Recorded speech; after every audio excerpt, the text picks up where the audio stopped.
নমস্কার বন্ধুরা, তোমরা কেমন আছো? এই ভিডিওতে আমরা আছি সেলাবাড়িয়ার স্ট্যাচুর কাছে, যা কিনা 11,246 ফিট উচ্চতায় বৈশাখী এলাকায় অবস্থিত এবং অরুণাচল প্রদেশ রাজ্যের তাওয়াং এবং ওয়েস্ট কামেং জেলাকে সংযোগ করে। বছরের বেশিরভাগ সময়ই এটি বরফে ঢাকা থাকে, কিন্তু আমরা যেই সময় গিয়েছিলাম বরফটা পাইনি, কিন্তু তাতেও প্রচণ্ড ঠান্ডা পেয়েছি আমরা।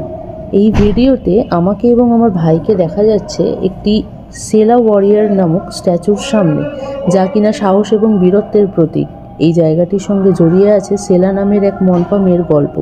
শোনা যায় তিনি ভারতীয় রাইফেলম্যান যশবন্ত সিং রাওয়াতকে 1962 সালের নুরানাং যুদ্ধের সময় 3 দিন ধরে চীনা সেনাদের আটকাতে সাহায্য করেছিলেন।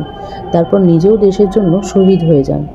জায়গাটি মিলিটারি এরিয়া হওয়ায় এখানে বেশি ছবি তুলতে পারা যায়নি, কিন্তু ভেবে অবাক হই যে এত ভয়ঙ্কর ঠান্ডার মধ্যেও আমাদের দেশের জওয়ানরা কীভাবে দিনরাত লড়াই করে আমাদের সুরক্ষা দেয়।